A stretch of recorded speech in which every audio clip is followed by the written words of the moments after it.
안녕하세요, 청취자 여러분. 저는 60대 중반의 아줌마입니다. 최근에 집을 이사하면서 정신없이 보내다가 정리도 거의 다 되고 한시름 숨을 덜어놓을 수 있게 되어 이렇게 컴퓨터 앞에 앉아 글을 한 자 적어봅니다. 몇 주 전까지만 해도 초조한 마음이 들어서 속이 시커멓게 타는 듯 했는데 시간이 조금 지나니까 글로 제 이야기를 남겨야겠다는 생각이 드네요. 제가 이 사연을 올리는 이유는 자랑을 하고 싶어서도 혹은 저의 슬픔을 알아달라는 것도 아닙니다. 저와 같은 일을 겪으실 분들이 꽤 많을 것으로 생각이 되어 다들 미리 조심하시고 또 법적으로 보호를 받으실 수 있었으면 하는 마음에 올려봅니다. 상상도 할 수 없는 이런 일들이 최근에 뉴스를 보면 자주 등장을 하더라고요. 참 세상에 이상한 사람들이 많은 것 같습니다.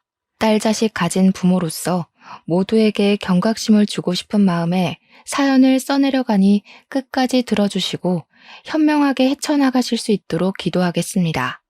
그럼 지금부터 아직도 가슴이 벌렁벌렁거리는 제 이야기를 시작해 보도록 하겠습니다. 저는 결혼하기까지는 아주 순탄하게 모든 일을 헤쳐왔지만 딱 하나 자식을 낳는 일이 참으로 힘들었습니다. 저에겐 딸이 하나 있는데 정말 고생 끝에 낙이 온다는 말처럼 아주 힘들게 딸을 낳게 되었습니다. 결혼을 하고 얼마 지나지 않아서 아들을 평생 혼자의 몸으로 키워오신 시모가 저에게 아이 낳는 것을 엄청나게 강요하셨습니다. 처음에는 다른 집처럼 딸은 필요 없다, 아들을 낳아라. 혹시 임신해서 딸인 것 같으면 당장 지우고 아들을 가지려고 노력해라 하셨습니다.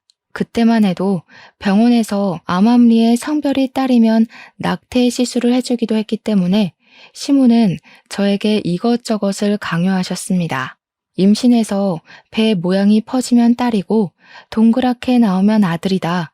과일이 당기면 딸이고 고기가 당기면 아들이다 하시면서 아들을 낳아야 한다고 하셨습니다. 시모의 말처럼 딸이라도 임신을 했더라면 참 좋았을 텐데 이상하게도 우리 부부에게 아이가 들어서질 않았습니다. 병원에 가서 각종 검사를 해보고 했지만 결과는 항상 이상이 없다 뿐이었습니다. 그런데도 아이가 들어서질 않았고 저는 시모에게 각종 치욕스러운 말을 매일같이 들어야만 했습니다. 평소 몸가짐이 어땠길래 아이가 생기지 않느냐? 젊었을 때 이 남자 저 남자 만나서 놀았던 거 아니냐? 너네 집안에 장애가 있는 건 아니냐? 하는 소리 들려. 물론 그럴 때마다 저희 남편이 시댁에 가서 화도 내고 집안을 뒤집어 엎기도 했지만 시모는 그것조차도 제 탓을 하셨습니다. 우리 아들이 원래 그런 애가 아닌데 너 만나고 저렇게 변했다. 효자였던 아들이 나에게 소리를 지른다는 건 너 만나기 전엔 상상도 할 수 없었던 일이었다 하시면서요. 이렇게 해도 치이고 저렇게 해도 치이고 제 결혼 초반의 생활은 정말 하루하루가 낭떠러지 같았습니다. 시모는 저에게 지네를 달인 물을 마시면 애가 잘 들어선다면서 보기에도 징그러운 그것들을 다려 억지로 먹이시기도 했습니다. 정말 장희빈이 사약을 받았을 때의 기분을 표현하면 딱 그때와 같을 거라 장담합니다. 시모는 말도 안 되는 미신을 믿어서 소변이 묻은 속옷을 아들 낳은 집 대문 앞에 파묻으라고 하질 않나. 부적을 태워서 나온 재를 배에 뿌리라고 하질 않나. 정말 그 곤욕스러운 짓을 매주 한 번씩 해야 했습니다. 이러다가는 스트레스를 받아서 단명하겠구나 싶을 정도였습니다. 오죽하면 우리 남편이 시모에게 엄마가 하도 스트레스를 주니까 애가 더 들어서지 않는 것 같다고 집에 찾아오지 말라고 엄포를 놓았죠. 시모가 딱 일주일 발길을 끊었을 때는 정말 이게 천국이구나 싶었는데 일주일이 지나서 임신했니? 안 했지? 거봐, 내가 안 간다고 생기는 게 아니잖아 하시더군요. 고작 일주일 만에 어떻게 임신 사실을 알겠습니까? 시모는 그냥 저를 괴롭힘으로써 스트레스를 푸셨던 것 같습니다. 그 일주일이 지나고 나서 또 매주 찾아오셔서 저에게 각종 미신들을 이행하라고 요구하셨습니다. 저는 스트레스성 만성 두통까지 겪게 되었고 남편에게 이민이라도 가고 싶다고 엉엉 울면서 매달렸습니다. 결국 그 당시에는 지금처럼 기술이 발달하지도 않았던 시험관 시술이라는 것을 하게 되었습니다. 지금처럼 체계가 잘 잡혀 있는 것도 아니었고 기술이 발달한 것도 아니어서 실패가 되는 경우가 허다했습니다. 하지만 그렇게라도 하지 않으면 시모의 등살을 버텨낼 자신이 없었기에 저는 뼈를 갈아내는 심정으로 시험관 시술에 참여하게 되었습니다. 처음 실패는 그럴 수 있다. 두 번째 실패는 다음이 있다 하면서 버텼지만 8차까지 이어진 실패에 저희 부부는 망연자실했죠. 둘 중 한 명에게라도 이상이 있었으면 그러려니 하고 넘어갈 텐데 둘 다 정상적인 몸을 가지고 있음에도 아이가 생기지 않으니 시모는 저에게 너네 집안의 업보 아니냐고 조상님 중에 매국노가 있었던 거 아니냐는 막말까지 하셨습니다. 저에게 굿을 해보라고 1,000,000원이면 한다더라 하면서 무당을 여러 소개해 주시기도 했었죠. 그 당시 물가로 1,000,000원이면 정말 어마어마한 돈이었거든요. 게다가 저는 그런 미신을 믿지도 않았고요. 8차 시험관을 실패했을 때 병원에서도 저에게 몸이 회복할 시간이 필요하니 조금 쉬었다가 하는 게 좋겠다고 했습니다. 계속된 실패로 시모는 언제라도 저를 쫓아낼 준비를 하고 계셨고 남편에게 밖에다가 씨를 뿌려오라고 대놓고 말씀하시기도 했죠. 새 장가를 들어도 괜찮겠다 하시며 제가 보는 앞에서 다른 여자들의 사진을 들고 나타나시기도 했습니다. 그때마다 저는 애를 가지지 못한 죄인이라 아무 말도 하지 못했습니다. 우리 남편이 담배를 뻑뻑 피워대며 시모에게 난리를 쳐주었기에 부부관계를 유지할 수 있었습니다. 남편은 시모가 그럴 때마다 항상 제 손을 꼭 잡고 나는 너밖에 없다.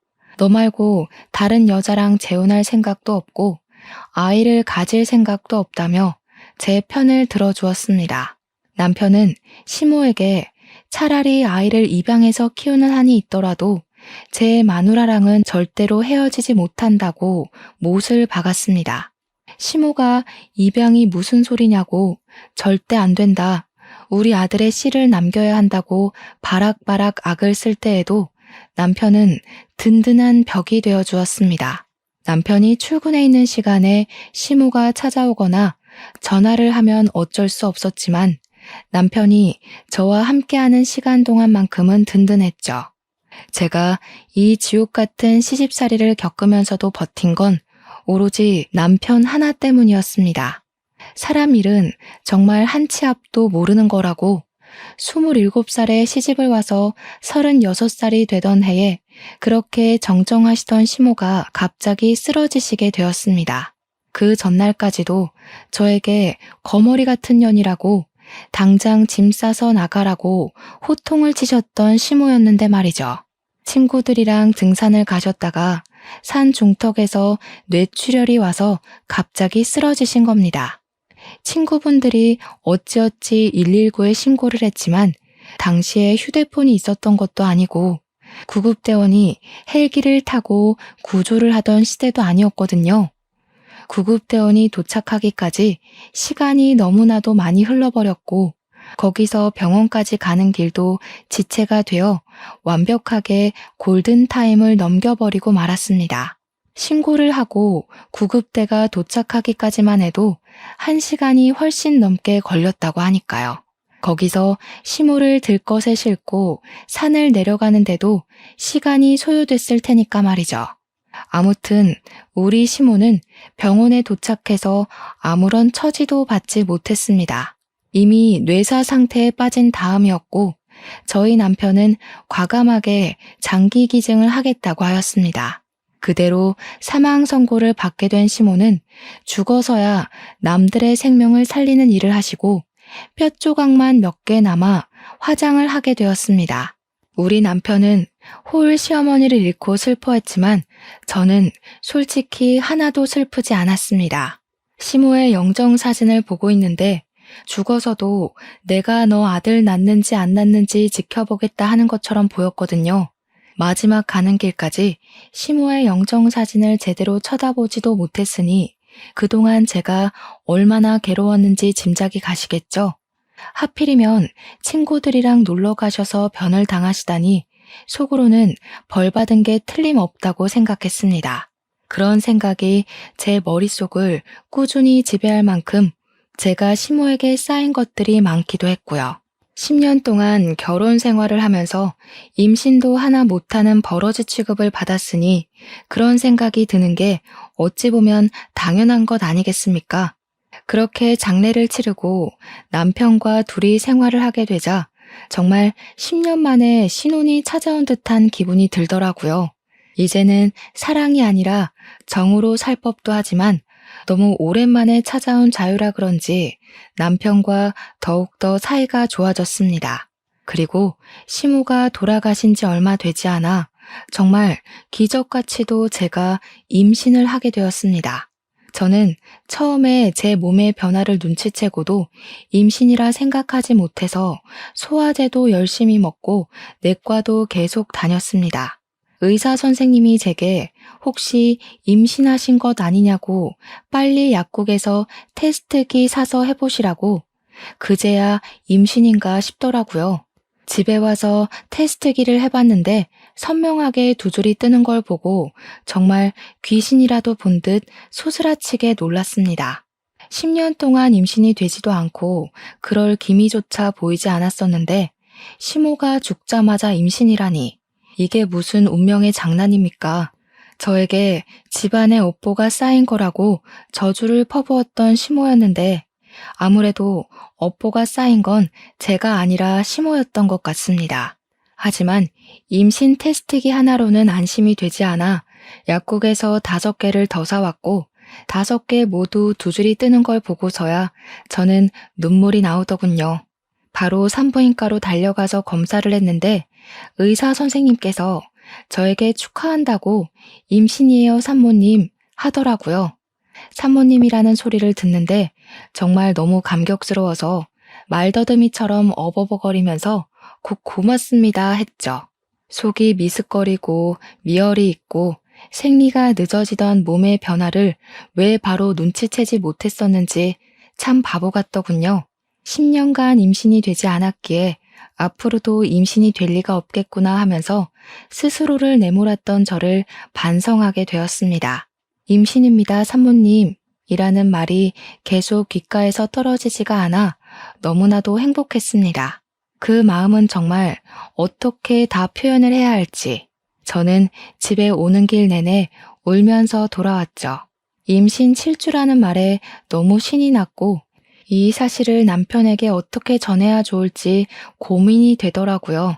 그래도 그냥 바로 말을 해주는 게 좋을 것 같아서 남편이 퇴근하고 집에 오자마자 저는 초음파 사진부터 들이밀었습니다. 임신이라는 걸 꿈에도 생각을 못한 남편은 초음파 사진을 이리저리 보더니 눈물을 글썽이면서 저에게 그러더군요. 당신 암이야? 라고요. 제가 상상도 못한 말에 놀라서 입을 떡 벌리니까 저를 꽉 끌어안고 엉엉 소리를 내며 우는 겁니다. 우리 마누라 불쌍해서 어쩌냐고. 결혼하고 나서 10년 동안 내내 구박만 받고 힘들었는데 이제야 행복해지고 있는데 암이 무슨 말이냐고 하면서요. 우리 엄마랑 하늘나라에서 또다시 만나서 구박받는 거 아니냐고 불쌍하다고 오열을 하더라고요. 저는 너무나도 당황해서 정정해줄 말을 찾지 못하고 있는데 제가 또 아무 소리도 안 하고 있으니까 남편이 먼저 난리를 치대요. 몇 길에? 뭐라는데? 살 수 있대? 항암 된대? 어디에 생긴 거래? 전이 됐대? 수술된대? 하면서요. 제가 남편의 등짝을 짝 소리나게 때리고 가만히 좀 있어 보라고 일단 진정 좀 하고 이야기를 하자고 했더니 또 막 울어요.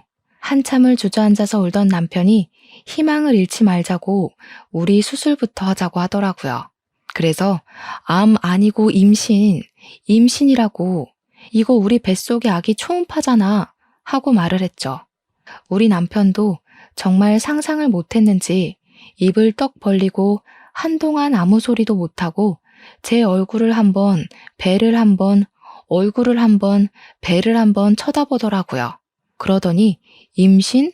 하면서 갑자기 막 울다가 또 웃다가 또 막 울다가 난리를 치더라고요. 당장이라도 산부인과 가보자고 난리를 치길래 이미 병원 문 다 닫았다고 다음에 가보자 했더니 바로 회사에 연차를 내더라고요. 우리 마누라가 10년 만에 임신을 했다는데 병원을 같이 가줘야 한다고 남편의 상사도 아무 소리 못하고 연차 허락을 해줬대요. 다음날 날이 밝자마자 산부인과에 가서 같이 초음파 검사를 하는데 아이 심장 소리를 듣더니 또 엉엉 울더라고요. 심장 소리가 왜 이렇게 빠르냐고, 뭐가 잘못된 건 아니냐고 이것저것 쉬지 않고 질문을 하는데 의사 선생님도 막 웃으시더라고요. 너무 귀엽기도 하고 또 짠하기도 하고 고맙기도 해서 저도 같이 울어버렸습니다. 하지만 제 나이가 36살이다 보니까 나이가 있어서 그런 건지 유산이 되지 않게 조심을 해야 한다고 하더라고요. 다행히 자궁 자체는 튼튼해 보이지만 유산이라는 게 자궁의 튼튼함과 상관없이도 갑자기 이루어질 수 있는 일이라고 하셨어요. 그래도 산모 탓은 아니니까 유산이 된다고 한들 상심하지 말라고 신신당부를 하시더라고요. 10년 만에서야 겨우 얻게 된 자식인데 유산만큼은 절대로 안 된다는 생각이 들어서 조심해야겠다 다짐을 했습니다. 남편도 의사 선생님께 그런 걱정하지 마시라고 유산이 되어도 절대 마누라 탓 안 할 거라고 약속까지 걸었습니다. 그리고 저에게 아무것도 하지 말고 집에서 숨만 쉬라고 하더라고요. 진료가 끝나고 약국에 가더니 산모에게 필요한 영양제 전부 다 주세요 하더니 영양제를 정말 다 털어오더라고요. 집에 돌아와서도 집안일에 절대 손대지 말라고 하더니 금이야 오기야 정말 저를 공주 대접을 해주었습니다. 무럭무럭 잘 자란 우리 아기는 모자라지도 더하지도 않게 딱 10달을 제 뱃속에 있다가 예정일이 3일 지나서 태어났습니다. 출산을 하던 그 순간에도 아픔보다는 우리 아이를 만난다는 기대감 때문인지 정말 하나도 아프지가 않았습니다. 그렇게 너무나도 예쁜 우리 공주님이 태어났고 남편과 저는 우리 공주님을 위해서 열심히 노력하기로 약속을 했습니다. 무슨 일이 생겨도 우리 공주 편을 들어주자고 부족함 없이 모자람 없이 키우자고 다짐을 했습니다.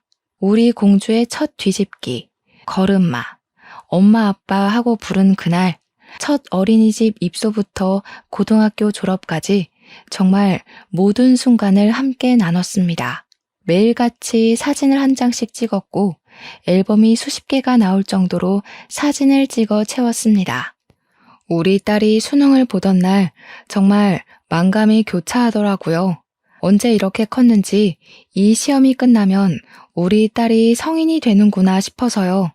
그날 하루 종일을 기도하는데 마음이 먹먹하면서도 대견하더라고요. 제가 오죽하면 하늘에 있는 우리 시모한테까지 기도를 올렸다니까요. 모르는 문제가 나오면 답이라도 찍어달라고요. 우리 딸은 수능을 생각보다 잘 치렀고 원하던 대학과 원하던 유아교육과에 입학을 할 수 있게 되었습니다. 평소에 아이들을 보면 사족을 못 쓸 정도로 예뻐했었던 딸이었기에 딱 어울리는 과에 진학을 했구나 싶어서 대견했습니다. 학교 생활도 모자람 없이 최선을 다해서 했고 졸업을 하고 나서 열심히 준비를 한 덕분에 취직까지 일사천리로 할 수 있었습니다. 동네에서 멀지 않은 지역에 있는 어린이집에 출근을 하게 되었는데 처음에는 출근하는 게 너무 즐겁다던 딸의 반짝반짝함이 서서히 빛을 잃어가더라고요. 딱 봐도 풀죽도 못 얻어먹은 사람처럼 녹초가 되어서 집으로 돌아오는데 표정이 너무나도 좋지 않았습니다. 처음에는 그래, 사회생활하다 보면 이런 날도 저런 날도 있는 거지 하면서 넘겼는데 그게 한 달이 넘게 지속이 되더라고요. 저는 참지 못하고 딸에게 무슨 일이 있냐고 물어보았고 딸은 저에게 요즘 엄마들이 왜 이렇게 극성인지 모르겠다면서 신세한탄을 하더라고요. 이야기를 들어보니까 어린이집에서 놀다 보면 아이들끼리 싸우는 일도 있긴 하지만 혼자 놀다가 넘어져서 다치는 일도 많지 않겠습니까? 아무리 선생이 아이들을 돌본다고 해도 1대1로 케어를 할 수 있는 시스템도 아니고요. 반 아이 한 명이 안짱다리라서 잘 넘어지는 친구가 있는데 그 친구가 넘어져서 팔에 멍이 들었다고 하더라고요. 그래서 알림장에 팔에 멍이 들었다고 적어서 보냈더니 하원할 때 그 딸아이의 엄마가 와서는 우리 딸에게 난리를 쳤다고 하더라고요. 선생이 애를 제대로 안 보니까 멍이 들 정도로 다친 거 아니겠냐고 도대체 돌봄 시간에 뭘 하는 거냐고 따졌대요. 자기 애만 집중적으로 관리하고 지켜보라고 하면서 말이죠. 우리 딸이 다른 원아들도 있는데 어떻게 이 아이만 살펴볼 수 있겠냐고 하니까 선생 자질이 없는 년이 선생을 하고 있다면서 손가락질을 했다는 겁니다. 그뿐만이 아니었습니다. 정말 별별 일이 다 있었다고 이야기를 하는데 그 아이 엄마가 극성 중에서도 아주 진상인 엄마였던 것이었죠. 하루는 기저귀를 제대로 갈지 않아서 자기 아이 엉덩이에 발진이 생겼다고 치료비를 내놓으라고 했다는 겁니다. 근데 어린이집에서 기저귀를 갈 때 같은 시간에 모든 원아들을 한 번에 갈아준대요. 1시간에 한 번씩이요. 그리고 그 아이는 등원을 할 때부터 발진이 올라온 상태라서 파우더를 발라줬었다고 우리 딸이 이야기를 했나 봐요. 어머니께서 밤새 기저귀를 제때 안 갈아줘서 발진이 생긴 것 같다고 솔직하게 말을 하니까 갑자기 파우더를 왜 바르냐고 했다는 겁니다. 우리 아이 엉덩이에 모공이 막히면 책임질 거냐고 그 치료 비용까지 다 물어내라고 난리를 쳤대요. 자기 아이가 다쳤을 때는 어린이집에 찾아와서 년년거리면서 삿대질을 하고 자기 아이가 다른 친구를 핥히었을 땐 애들끼리 그럴 수 있는 거 아니냐면서 어물쩍 넘어가고 저희 딸이 그 아이 엄마한테 다른 친구 부모한테 사과라도 하셔야 하지 않겠냐 하니까 뭘 이런 걸로 사과를 하라고 하냐면서 따지더래요. 선생이 애를 제대로 돌보지 않아서 이런 일이 생긴 거 아니겠냐고 사과를 하려면 네가 하라고 말이죠. 그거 말고도 우리 아이는 우유 줄 때 꼭 따뜻하게 데워서 주라고 하질 않나. 딸기가 간식으로 나오면 딸기는 잘 안 먹으니까 메론으로 주라고 하질 않나. 급식에 미역국이 나오는 날에는 국 먹다가 미역이 목에 걸리면 어떻게 할 거냐고 따지고 그랬대요. 정말 사소한 거 하나하나까지 우리 딸의 탓을 하면서 감나라 배나라 하니까 우리 딸이 스트레스 받아서 미치겠다고 울더라고요. 그걸 보는데 정말 제 가슴이 미어지는 줄 알았습니다. 저도 우리 딸을 얼마나 귀하게 키웠는데요. 결국에는 어린이집을 그만두고 싶다는 말을 하길래 저와 남편은 그만둬도 괜찮다고 이야기를 했습니다. 일한 지 고작 8개월밖에 안 돼서 이렇게나 스트레스를 받고 있는데 도대체 평생 동안 어떻게 일을 한단 말입니까? 다른 어린이집을 가든지 아니면 다른 일을 해도 아직 20대 중반밖에 되지 않았으니까 괜찮을 것 같다고 용기를 주었습니다. 우리 아이는 바로 어린이집에 사표를 내게 되었고 3개월간 무엇을 할까 고민을 하더니 저와 남편에게 꽃꽂이를 배우고 싶다고 하더라고요. 당시에 플로리스트라는 직업이 각광을 받고 있을 때라 좋다고 생각하긴 했어요. 딸처럼 정적인 직업이기도 했고 우리 딸이 꽃 키우고 화분을 키우는데 취미가 있었거든요. 저랑 남편은 좋은 것 같다고 그건 여러 사람이랑 같이 붙어서 일을 해야 하는 게 아니니까 괜찮을 것 같다고 응원을 해주었습니다. 그래서 강남의 유명한 플로리스트가 운영한다는 꽃집에서 취미반 수업부터 들어보라고 강의를 결제해 주었어요. 3개월간 취미반 수업을 듣고 난 딸은 전문적으로 배워보고 싶다고 말을 했고 전문반도 등록을 해주었습니다. 저희 부부의 재산이 적지 않은 편이라 그나마 다행이었죠. 딸이 하고 싶다는 일을 지지해 줄 수 있는 능력이 되었으니까요. 그렇게 1년을 열심히 공부한 덕에 우리 딸은 꽃집에 취직을 했고 3년간 가게 운영하는 걸 지켜보고는 자기 가게를 차려보고 싶다고 말을 했습니다. 모아둔 월급도 있고 가게도 대출을 받아서 해보겠다고 하길래 저희 부부는 그러지 말고 새 출발하는 기념으로 가게를 차려주겠다고 했어요. 우리 딸 나이 30에 꽃가게 주인이 되었고 운영이 잘 되면 나중에 원데이 클래스도 해보고 싶다고 아주 포부에 가득 차 있었습니다. 꽃집을 운영하면서 우리 딸은 점점 화사해졌습니다. 혼자 일을 하니까 스트레스 받을 일도 거의 없었으니까요. 그렇게 1년이라는 시간이 지나고 31살이 된 딸이 남자친구를 만나는 걸 한 번도 본 적이 없어서 저희 부부는 슬쩍 선자리라도 한번 주선을 해볼까 하고 생각을 했습니다. 딸에게 넌짓이 운을 떼니까 이미 만나고 있는 사람이 있다고 말을 하더라고요. 그래서 한번 소개해 줄 수 있냐고 물어보니 고개를 끄덕였습니다. 식당에서 만나기로 약속을 잡고 예약까지 다 마친 채로 그날이 왔고 룸에서 기다리고 있는데 딸이랑 딸 남자친구가 들어오더라고요. 근데 바닥에 앉아서 먹어야 하는 룸으로 되어 있으니까 예비사위가 무척 당황을 하더라고요. 자기가 룸은 좀 불편하다고 하는데 그게 무슨 소린가 싶어서 쳐다봤죠. 그러니 직원에게 의자에 앉는 자리는 없냐고 하더라고요. 어디가 아파서 그러냐 하니까 혈액순환이 잘 안 돼서 바닥에 앉으면 다리가 저리다고 하는 겁니다. 아니 고작 그런 이유로 굳이 자리를 바꿔달라고 요구를 하는데 좀 그렇더라고요. 솔직한 말로는 별로 마음에 들지 않았습니다. 보통 같으면 불편해도 그냥 앉지 않습니까? 이유도 가짱게 혈액순환이 뭡니까? 집에서는 어떻게 생활을 하는지 참 궁금하더라고요. 음식이 다 차려져 있는데도 박박 우기니 결국 자리를 바꿔 앉게 되었습니다. 그런데 참 무더운 한여름 날씨였는데 말입니다.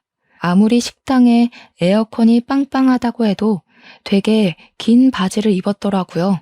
다리가 짧은 건지 기장 수선을 안 한 건지 딱 봐도 기장이 길어 보여서 2단 정도 수선해주고 싶은 그런 바지 말입니다. 물론 여름에도 청바지나 정장바지를 길게 입긴 하지만 그런 게 아니라 신발을 다 덮고 있으니 이상하더라고요.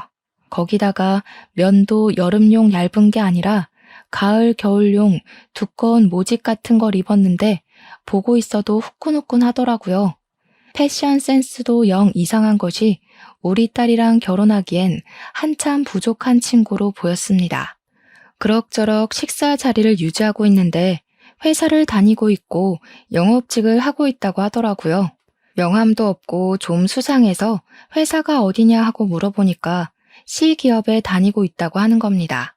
대기업은 아니지만 중견기업으로 튼튼한 회사라 좀 의외다 싶었습니다. 우리 남편이 C기업 손전문의 회사 아니냐고 자기가 손전무랑 잘 아는 사이라면서 예비사위가 거기 다닌다고 말이라도 전해야겠네 했습니다. 그러니 딸 남자친구가 엄청 당황해하면서 아니라고 자기 이제 이직할 거라 그런 거 말 안 하셔도 된다고 막 손사래를 치더라고요. 영 이상하다 싶어서 찝찝해하는데 우리 딸은 그 옆에 앉아서 해실해실 웃고만 있더라고요. 식사가 끝나자마자 그만 일어납시다 하고 계산을 하려고 하는데 활용점정으로 계산대 앞에 있던 웬 조폭 같은 남자가 예비 사위를 보고 아는 체를 하는 겁니다. 너 하면서 부르는데 반가운 게 아니라 조금 놀란 얼굴로 보였습니다. 진짜 엄청난 거구에 얼굴이 험상궂게 생긴 것이 누가 봐도 조폭으로 보이는 사람이었습니다. 무슨 말을 하려고 하는 것 같았는데 예비사위가 선수를 치더니 저희 부부에게 자기가 좀 알던 사람이라고 얼른 나가자고 장인어른 장모님 얼른요 하면서 보채더라고요. 제가 그 자리에서 우리 딸이랑 연애만 하는 줄 알았는데 너무 앞서가는 것 같다고 한마디 했죠. 우리 딸은 제 눈치를 보고 그 조폭 같은 사람도 저희 부부를 빤히 바라보더라고요. 확실히 인상이 나빠서 그런지 쳐다만 보는데도 무서웠습니다. 빨리 나가자고 성화인 예비사위를 따라 식당을 나왔더니 조심히 가세요 하더니 뒷공문이 빠지게 도망을 가더라고요. 집에 오는 길에 딸에게 저 남자가 아무래도 좀 수상해 보인다고 이야기를 했습니다. 회사를 다닌다는 것도 거짓말 아니냐고, 어떻게 영업직 직원이 명함 한 장 없을 수 있냐고, 너는 수상한 거 못 느끼겠니? 했죠. 그러니까 딸이 저한테 너무하다고, 어떻게 사람이 하는 말을 하나도 믿어주지 않을 수 있냐고 투정을 부리더라고요. 자기가 회사 앞에 찾아가서 만난 적도 있으니까 C기업에 다닌다는 말은 거짓말이 아닐 거라고 두둔을 하더라고요. 솔직히 그 건물에서 일하는 청소부일 수도 있는 거고 배달을 간 택배원일 수도 있는 거잖아요. 의심이 한번 생기니까 계속 꼬리에 꼬리를 물고 이어지더라고요. 택배기사나 청소부를 비할 의도가 있는 건 아니지만 굳이 직업을 숨기고 영업직이라고 하는 것도 이상하니까요. 거기다가 그 조폭 같은 남자의 얼굴이 자꾸 떠오르면서 영 찜찜하더라고요. 딸에게 그 남자랑 아는 사이인 것 같은데 이상하지 않냐고, 평소에 뭔가 이상한 기운 같은 거 없었냐고 하니까 딸이 정색을 하더라고요. 그 사람 진짜 착하고 순수한 사람이라고, 절대로 나쁜 짓 할 사람 아니라고 올곧게 믿어주더라고요. 우리 딸이 연애하는 걸 본 적이 없어서 아마 첫사랑이라 더욱 애틋한가 보다 하는 생각이 들었습니다. 저는 딸에게 신신당부를 했죠. 만나는 것 가지고 잔소리를 할 생각은 없지만 피임을 잘했으면 좋겠다고요. 덜컥 임신이라도 하면 큰일 나는 수가 있다고 경고를 했습니다. 그러자 우리 딸 얼굴이 새빨갛게 달아올라서는 엄마, 무슨 그런 소리를 아무렇지도 않게 하냐고 하더라고요. 그러면서 예비사위가 결혼 전까지는 자기를 지켜주겠다고 했다고, 그런 일 자체가 없다고 하더라고요. 아직 진도도 뽀뽀밖에 안 해봤다고, 제가 순수한 사람이라고 그랬죠? 하면서 말갛게 웃는데 제 복장은 터지는 줄 알았죠. 우리 남편이 헛기침을 하더니 그거 하나는 마음에 든다고 또 편을 들어주더라고요. 그 뒤로 인사 한번 했다고 자주 얼굴을 비치기 시작하더라고요. 딸 가게에 걸핏하면 나타나서 딸을 보고 가는데 그럴수록 제 의심은 깊어졌죠. 딸 가게랑 C기업이랑 거리가 꽤 멀었는데 일주일에 두세 번씩 오는 게 영 수상하지 않겠습니까? 회사에 있을 시간 아니냐고 물어보면 매번 외근 나온 김에 들린 거라고 하는데 무슨 영업직 직원이 지역 따라 움직이는 것도 아니고 말이죠. 매번 딸 가게 근처에서 미팅이 있는 건 아니지 않겠습니까? 하지만 증거가 없으니까 저도 꾹 참고 넘어갔죠. 그날은 딸 퇴근 시간에 맞춰서 같이 집에 가려고 꽃집에 갔는데 예비사회도 함께 왔더라고요. 딸이 잘 됐다고 집에 같이 가서 밥을 먹자고 하는데 제가 안 된다고 차마 말을 할 수가 없어서 같이 가자 했습니다. 제 차에 태워서 우리 집으로 가는데 예비사위가 애가 자꾸 안절부절 가만히 있질 못하더라고요. 정신사납게 왜 그러나 싶어서 무슨 일 있냐고 하니까 자기가 갑자기 배가 너무 아프대요. 집에 거의 다 도착했으니까 조금만 참아보라고 이야기를 했는데 큰 길에 접어들고 지하철역이 보이니까 갑자기 차 문을 벌컥 열고는 저 여기서 내릴게요 하고 뛰어내리는 겁니다. 저랑 딸 모두 기겁을 했죠. 아무리 잠시 신호에 걸려서 정차를 했다고 하지만 도로 한복판에서 이게 뭐 하는 짓인지 제가 놀래서 쟤 미친 거 아니냐고 하니까 딸이 급하게 화장실이 가고 싶었나 보지 배가 아프다는데 어떡해 하면서 편을 들더라고요. 우리 딸도 진짜 큰일이다 싶었습니다. 그 뒤에도 꾸준히 만나길래 남편이 사이가 될지도 모르겠는데 좀 친해져 보는 게 좋겠다고 하더니 같이 테니스를 치러 가자고 했다더군요. 근데 글쎄 테니스가 아무래도 몸을 쓰는 운동이다 보니 복장을 가볍게 입잖아요. 또 어디서 말도 안 되는 긴 바지를 주워 입고 나타난 거죠. 바지 밑단이 길어도 너무 길어서 운동하는 내내 바지 밟고 넘어지지를 않나. 아무튼 우리 남편이 헛웃음을 지었다고 하더라고요. 긴 바지에 두꺼운 긴 양말까지 꽁꽁 싸매 신고 와서는 운동을 하는데 그게 잘 되겠습니까? 땀만 뻘뻘 흘렸대요. 남편이 운동이 끝난 뒤에 남자라면 같이 사우나도 가보고 해야 하지 않겠냐고 사우나에 가자고 했대요. 그러니까 자기는 밖에서 못 씻는다고 사람들 많은 목욕탕 가면 부끄러워서 싫다고 하더라는 겁니다. 땀 냄새가 진하게 나는데도 굳이 집에 가서 씻겠다고 가버렸대요. 저한테 남편이 와서는 조용하게 그놈 엄청 작아서 부끄러운가 본데? 하더라고요. 이야기를 듣는데 어찌나 기가 막히던지 하나하나 마음에 드는 구석이 없었습니다. 예비사위가 제 차에서 그렇게 뛰어내리고 남편이랑 테니스를 다녀온 이후에 뭐 이렇다 할 연락이 없더라고요. 남편 편에 전해서라도 그날 그렇게 뛰어내린 것에 대한 변명이 있을 줄 알았는데 아예 모르쇠로 일관하는 건지 그렇게 또 시간이 지난 어느 날 심상치 않은 기류가 흐르기 시작했습니다. 우리 딸이 이상하게 출퇴근을 할 때마다 불안한 기색을 보이더라고요. 무슨 일이 있구나 싶어서 딸에게 물어보니까 요즘 밖에서 누가 기웃기웃하는 것 같다는 느낌이 든다는 거예요. 착각인 줄 알았는데 시선도 느껴지고 누군가 뒤쫓아오는 소리도 들었다고 하면서 불안해 죽겠다고 하더라고요. 그래서 제가 며칠간 같이 출퇴근을 했는데 딸이 제가 사라지고 나면 또 누군가가 지켜보는 듯한 시선이 느껴진다고 자기가 예민한 건지 뭔지 모르겠다고 하더라고요. 하나밖에 없는 딸 신변에 문제가 생기면 큰일이니 가게 근처에 CCTV를 여러 개 달아두었습니다.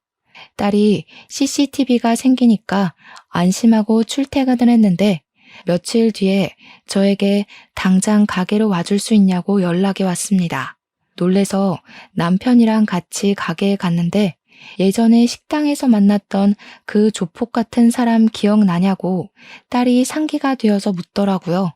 그래서 기억난다. 예비사위랑 뭐 아는 사이 같았던 그 사람 말이지 하니까 그 남자가 계속 가게 근처를 서성인다는 겁니다. CCTV를 보여주는데 기억이 확 나더라고요. 며칠 분의 CCTV를 전부 돌려봤는데 곳곳에서 그 사람이 딸 가게 근처를 배회하는 것이 고스란히 찍혀 있더라고요. 제가 딸에게 그랬습니다. 그놈 이상한 놈 같다고 하지 않았냐고 결국에는 이 사달이 나는 거라고 당장 헤어지라고 했죠. 근데 우리 남편이 그러더라고요. 요즘 데이트 폭력이다 뭐다 말 많은데 바로 헤어지면 어떤 보복이 올지 모르는 거 아니냐고요. 우리 딸은 막 벌벌 떨기 시작했죠. 혼자서 운영하는 가게이다 보니 무섭죠, 당연히. 그 뒤로 저랑 남편이 계속 번갈아 가면서 딸이랑 출퇴근도 같이 하고 최대한 가게에 있으려고 노력을 했습니다. 가게 근처에서 서성이는 그 남자를 찾아서 헤매기도 했고요. 예비사위는 여전히 가게를 찾아왔고 그럴 때마다 제가 탐탁치 않은 눈빛을 보내고 있었습니다. 그러던 어느 날 남편이랑 저랑 딸을 먼저 출근시키고 일이 있어서 조금 늦게 딸 가게에 갔는데 그 남자가 가게 앞에 딱 서 있더라고요. 제가 저기요 하고 부르니까 저를 돌아보면서 네? 하더라고요. 그래서 왜 자꾸 우리 딸 가게 앞에서 서성이냐고 CCTV로 다 봤다고 했죠. 영상 증거까지 다 있으니까 스토커로 신고를 하겠다고 여기 왜 자꾸 찾아오시는 거냐고 했습니다. 그러니까 껄껄 웃으면서 오해가 있으신 것 같은데 마침 할 이야기도 있으니 안에 들어가서 이야기를 좀 나눠도 되겠냐고 하더라고요. 어떤 사람인지 알고 가게 안으로 들이겠냐고 하니까 경찰 신분증을 보여주는 게 아니겠습니까? 제가 놀래서 조폭 아니었어요? 하니까 오히려 그 형사분이 당황하시더라고요. 그런 거 절대 아니라고 인상 때문에 오해를 받긴 한다고 하시면서요. 딸 가게에 같이 들어가니 딸이랑 남편이 놀래더라고요. 그래서 이분 조폭 아니고 형사실에 할 말이 있으시다네? 했죠. 그러더니 우리 딸에게 물어보시더라고요. 혹시 최민성 씨와 교제하시는 여자분 맞습니까? 그러자 우리 딸이 네네 맞아요 하면서 고개를 끄덕였죠. 그때만 해도 남편과 저는 영문을 몰라서 가만히 있었습니다. 이런 일이 생길 줄은 꿈에도 모르고요. 제가 이 말을 해야 할지 말아야 할지 참 많이 고민했습니다. 그 새끼가 어떤 놈인지 알려드리는 게 맞는 것 같아서요. 혹시 그놈 전자발찌 차고 다니는 거 알고 계십니까?